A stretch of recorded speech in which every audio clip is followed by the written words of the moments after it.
Hi, welcome to our channel where we share the most intriguing stories.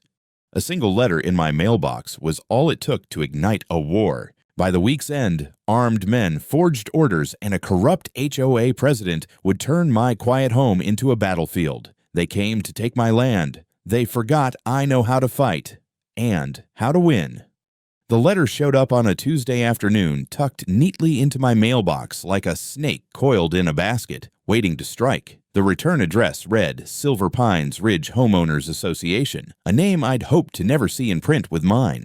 I wasn't part of Silver Pines Ridge. My property sat just outside their precious gated streets, and I'd always taken pride in the fact that I could do what I wanted with my land without a parade of clipboard-carrying neighbors judging my paint color. Still, I opened the envelope, already suspecting I wasn't going to like what was inside. The wording was almost comically official. My two-story house was described as a hazardous site due to improper storage of volatile chemicals. I could almost hear the faux concerned tone behind it. They demanded immediate remediation and hinted at further action if I didn't comply. I sat down at my kitchen table, read it again, then laughed, the sharp, humorless kind. I ran a construction company. The so-called volatile chemicals were standard acetylene tanks for gas cutting and a few bags of cement mix, all OSHA compliant, all stored in a locked, ventilated shed like the law required. I called my attorney before the coffee even finished brewing and had her draft an official response pointing out that not only was my storage legal, I wasn't under HOA jurisdiction in the first place.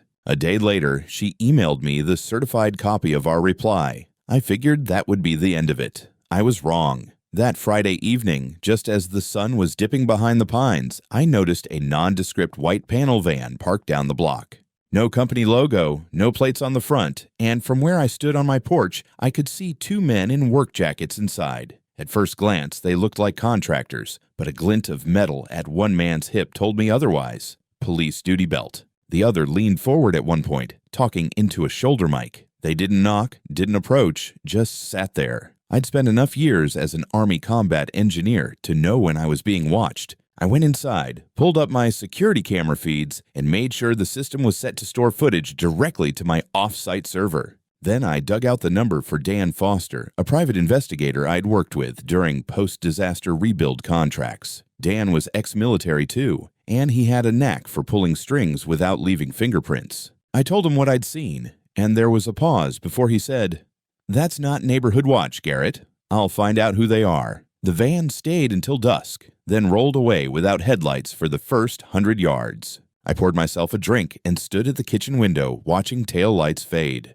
By morning, Dan had a preliminary answer. The vehicle was registered to a city fleet, not any construction company. It's a signed unit. Technically, Public Safety Inspection Division, but Dan's tone told me there was more to it. He said he'd dig deeper. The next few days felt heavier, like the air had gained weight. I went about my usual routine, checking project bids, visiting job sites, but every time I came home, I checked the street first. Twice I caught the same van circling, never stopping long enough for a confrontation. My cameras caught it once at 2 a.m, crawling past with headlights off. By Thursday, Dan called again.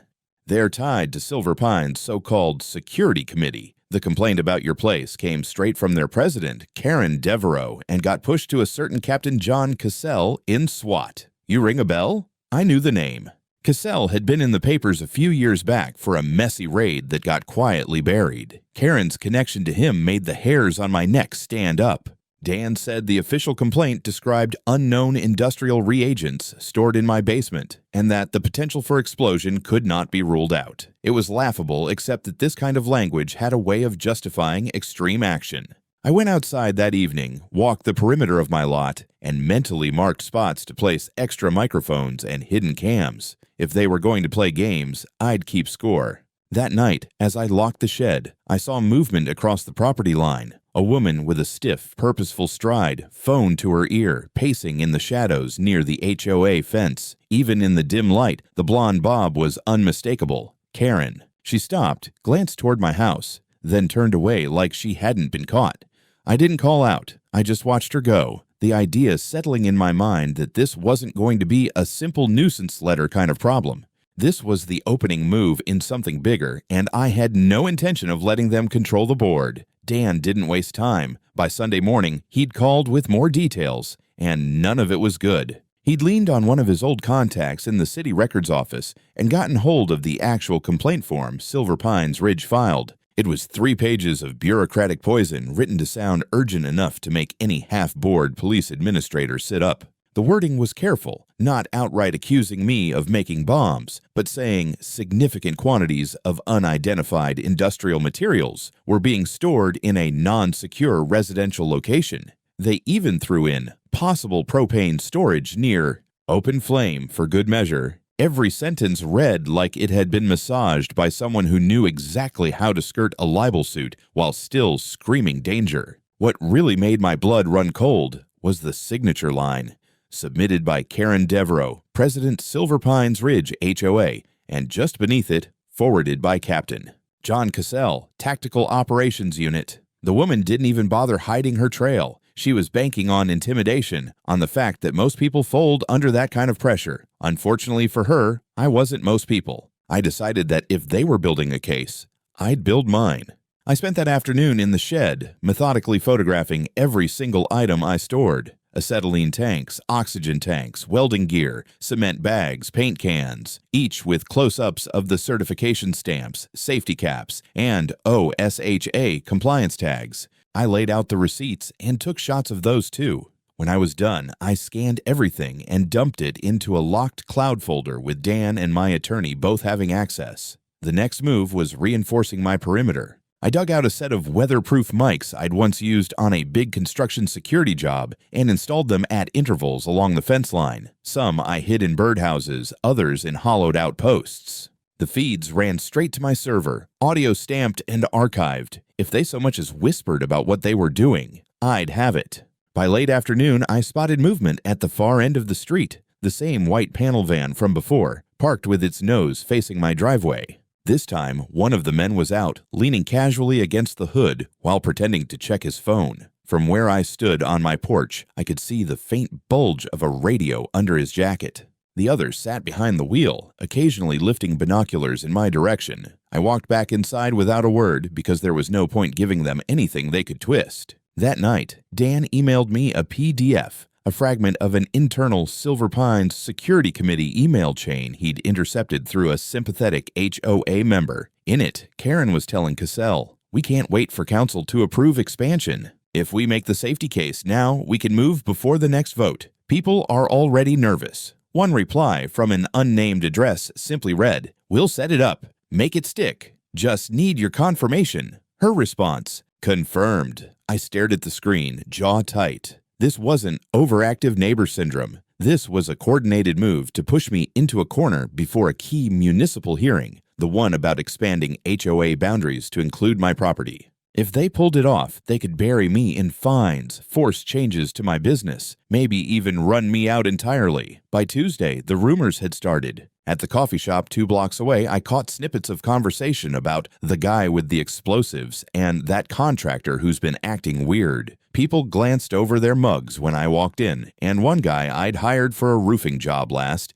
summer avoided eye contact entirely. Karen was doing her PR rounds, planting seeds in every receptive ear. I called Dan that night, told him to start digging for anything on Cassell's record, complaints, lawsuits, botched operations. If this was headed for a confrontation, I wanted every card in my hand before they kicked down my door. He agreed, and then said something that made my skin crawl. "Garrett, these people aren't going to play by the book. You need to assume they're already planning the endgame." When I hung up, I stood in the dark kitchen looking out at the quiet line of trees that marked the HOA's territory. Somewhere beyond those shadows, Karen and her allies were already writing my part in whatever drama they were about to stage. The only question was how far they were willing to go, and how ready I'd be when they made their move. By Thursday afternoon, the atmosphere in the neighborhood had shifted from quiet suspicion to something closer to low-grade panic. It started with an unusual sight just past noon. 2 SUVs from the Silver Pines Community Safety Patrol rolling slowly down my street, hazard lights flashing.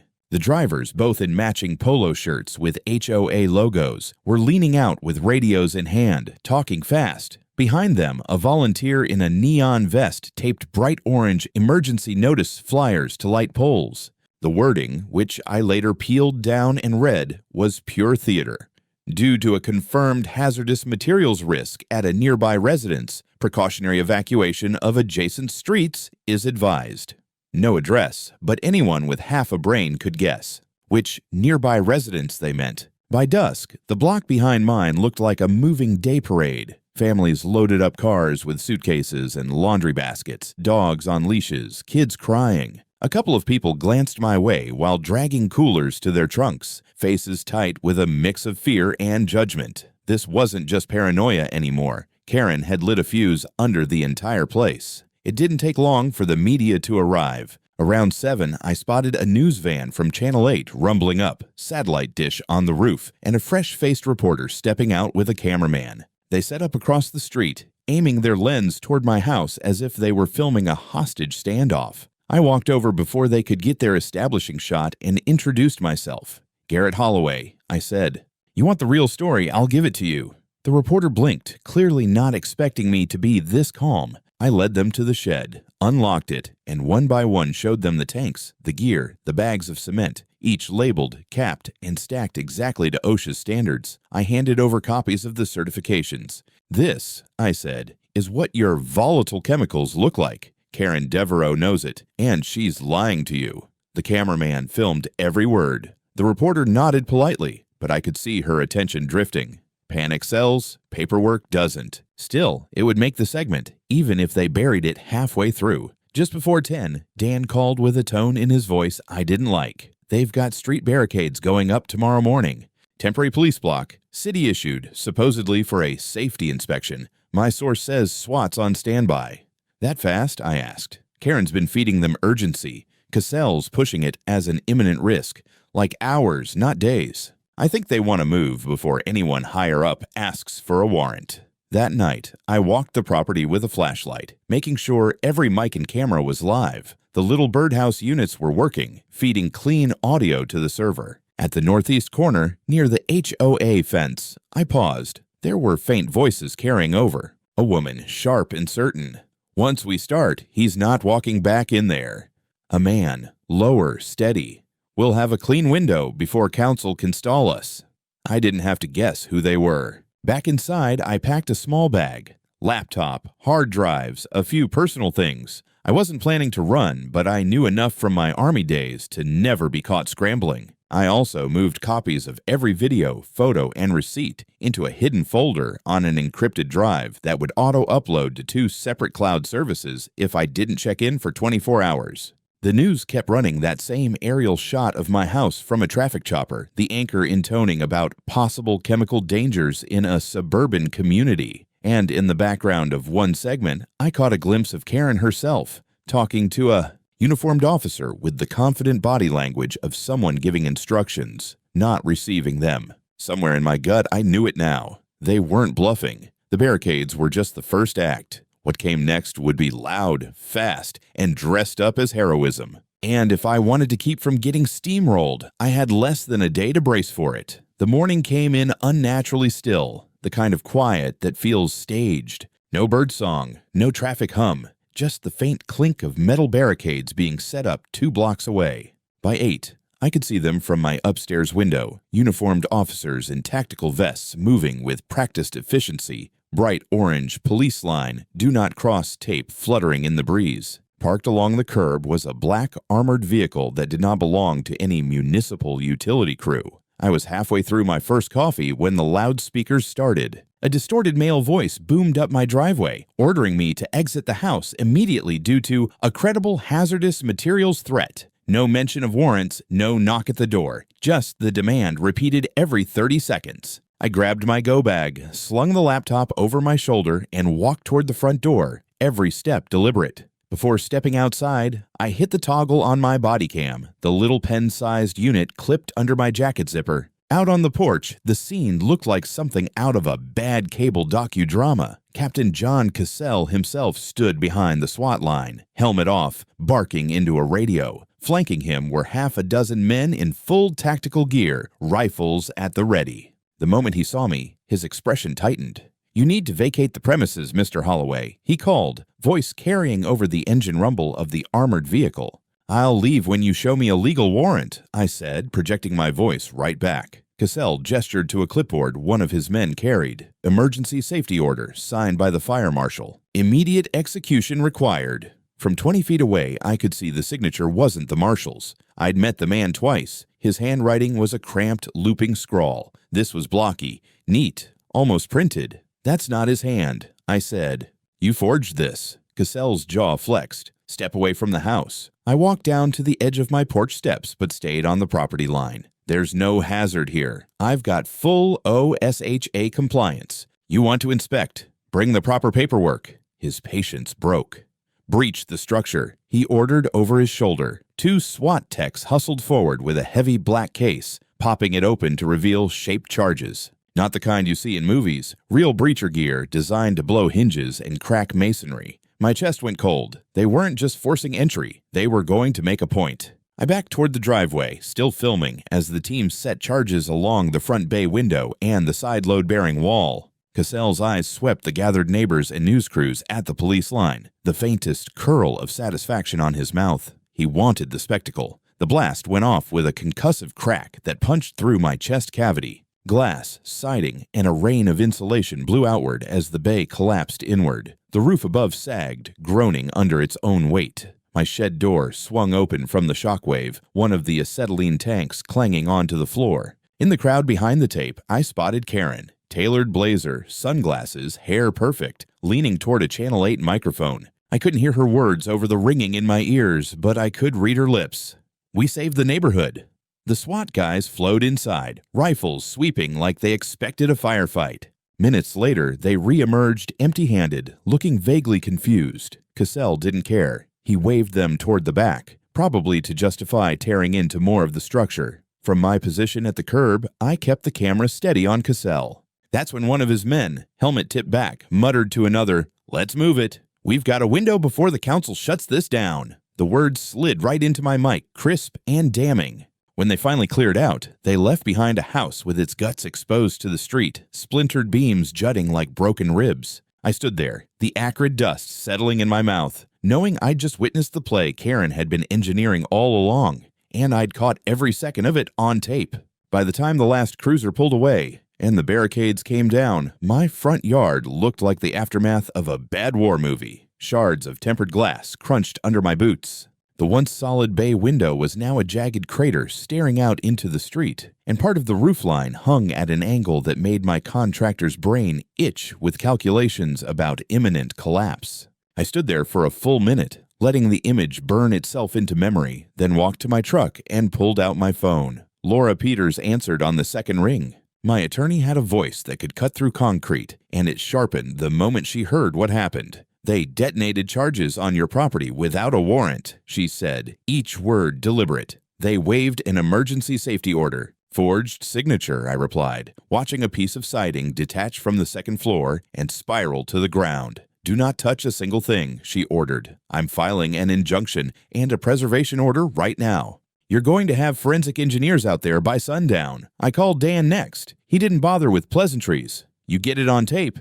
"Every second," I said. "Body cam, perimeter mics, everything." "Good. Don't send it yet. Make copies to 3 separate drives, then we'll hand it over after Laura locks the chain of custody." Within 2 hours, my driveway turned into a mini command post. Laura arrived in jeans and boots, hair pulled back, carrying a leather satchel stuffed with forms. Behind her came 2 men from a structural forensics firm, cameras and laser scanners in hand. They moved through the wreckage, documenting blast patterns, debris fields, even the scorch marks on the grass where the shaped charges vented. A Channel 8 van idled down the street, clearly hoping for a follow-up quote. Laura waved them off like gnats, then turned to me. "We're suing for unlawful destruction of property, abuse of authority, conspiracy to defraud, and whatever else I can hang on them. But the real hook is the lack of judicial oversight. No warrant, no independent hazmat verification, and..." "They were talking about a window before council shuts this down," I cut in.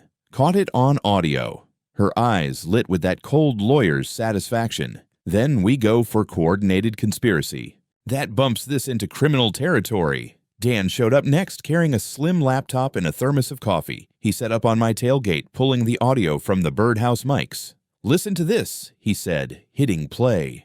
Karen's voice came through first, unmistakable. "Once we start, he's not walking back in there." Then Cassell's, "We'll have it clear before anyone can stop us." Laura stopped mid-note. "We subpoena every internal record from the HOA, the police department, and the fire marshal's office. And Garrett," she looked up from her legal pad, "don't be surprised if they try to hit back in the press. They're going to paint you as the unstable contractor with dangerous toys in his basement." She was right. That evening, a segment aired showing Karen in front of the wreckage, hand on her heart, saying she regretted the necessity of the day's events, but that public safety had to come first. They even aired B-roll of my welding tanks rolling on the shed floor, shot to look like they were moments from exploding. I didn't waste breath yelling at the TV. Instead, I finished uploading the raw, uncut footage of the raid to 2 encrypted servers overseas. I also dropped a sealed copy into Laura's satchel. If anyone decided to lose my evidence, it would still exist in too many places to bury. By nightfall, the preservation order was filed, the suit was in motion, and the first court date for a preliminary hearing was on the docket for the following week.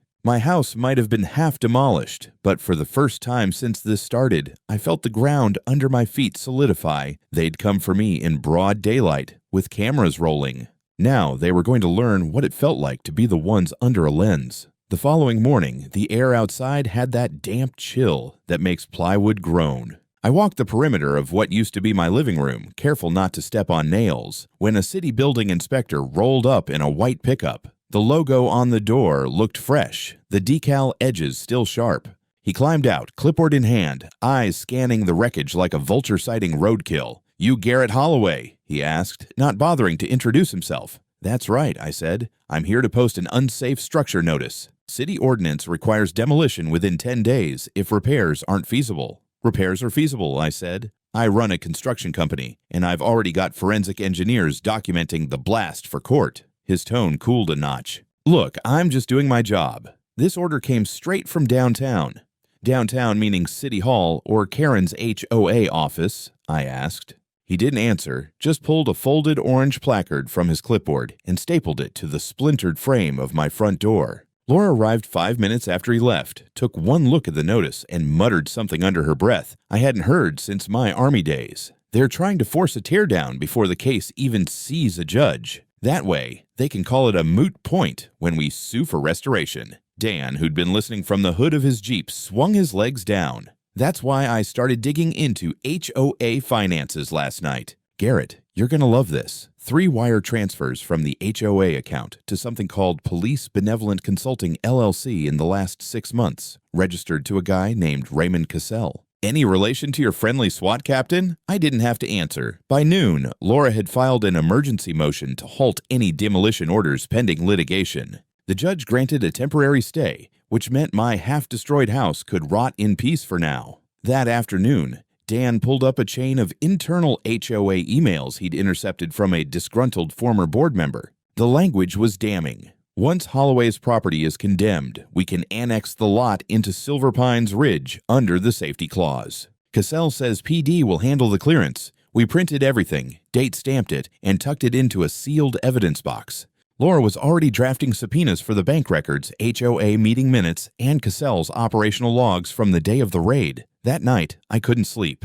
Every creak of the damaged rafters overhead made me wonder if they'd try something more direct. An accidental fire, maybe, or a midnight vandalism job to push the safety narrative. I double-checked the perimeter cameras, made sure the mics were still recording, and parked my truck blocking the main access to the driveway. Around 2 a.m., the feed from the south fence pinged my phone. 2 figures in hoodies were moving along the property line, one carrying a jerry can. I hit record, called the sheriff's office, the real sheriff's office, county jurisdiction, and stayed on the line until the cruisers arrived. The 2 men bolted into the tree line, dropping the can, which reeked of gasoline. The deputies found bolt cutters in one of their backpacks and a folded HOA newsletter with my address circled in red. They didn't have to say it, but we all knew where this was coming from. By sunrise, Laura had another charge to add to the stack: attempted arson, conspiracy to commit property damage, and intimidation of a witness. And just like that, the narrative shifted again. This wasn't just about one unlawful demolition anymore. It was about a sustained campaign to erase me from my own land. By mid-morning, the day after the arson attempt, my property had the look of a crime scene in limbo. Yellow sheriff's tape fluttering across the driveway, the half-collapsed roofline casting crooked shadows, a splintered porch still wearing the city's orange condemnation notice. The deputies had left, but their tire tracks were fresh in the dirt, and the smell of gasoline still lingered where the jerry can had been dropped. I sat at my kitchen table, the one room of the house still somewhat intact, nursing coffee gone lukewarm while Laura paced the floor with her phone glued to her ear. She was rattling off legal citations at a speed only another attorney could appreciate, demanding expedited hearings and protective orders. Every now and then she'd stop, jab her pen in my direction, and mouth, "We've got them." Dan rolled in around 9, laptop under one arm and a look on his face that told me he'd been up all night. I cracked the HOA treasurer's email, he said, dropping into the chair opposite me. "You need to see this." He spun the laptop around, and there it was. A scanned document marked Silver Pines Ridge Strategic Expansion Plan, confidential. The first page alone was enough to boil my blood. Bullet points outlined the acquisition of my parcel and 2 others along the HOA's south boundary, using safety annexations as the justification. Another section detailed coordination with trusted PD liaisons to expedite condemnations. "Trusted PD liaison," I muttered. "That's Cassell." Dan grinned without humor. "Wait until you see the appendix. It lists projected revenue from increased dues after expansion, plus an estimated resale value for your land if the existing structure is removed." Before I could respond, Laura ended her call with a decisive click. "We're going to file a federal civil rights suit alongside the state case. Unlawful seizure, deprivation of property without due process, and retaliatory action under color of law. It opens the door for FBI involvement." That got my attention. "You think they'll bite?" "If we feed them enough," she said, pulling a thumb drive from her satchel, "they'll have to." By noon, we were downtown in the marble-floored federal building, handing over a preliminary packet to a special agent who looked like he'd seen his share of bad cops. He flipped through the photos of the blast damage, the transcripts of the perimeter mic recordings, and the HOA emails without much expression. But when he got to the intercepted line about "our window before council shuts this down," his eyes lingered. "I can't promise anything," he said, "but this smells." On the way back, we stopped by the local news station. The lead investigative reporter, a wiry guy named Mason with a knack for making officials squirm on camera, cleared a space on his desk and waved us in. I'd worked with him before, years ago, when a county contractor tried to overbill on a flood repair project.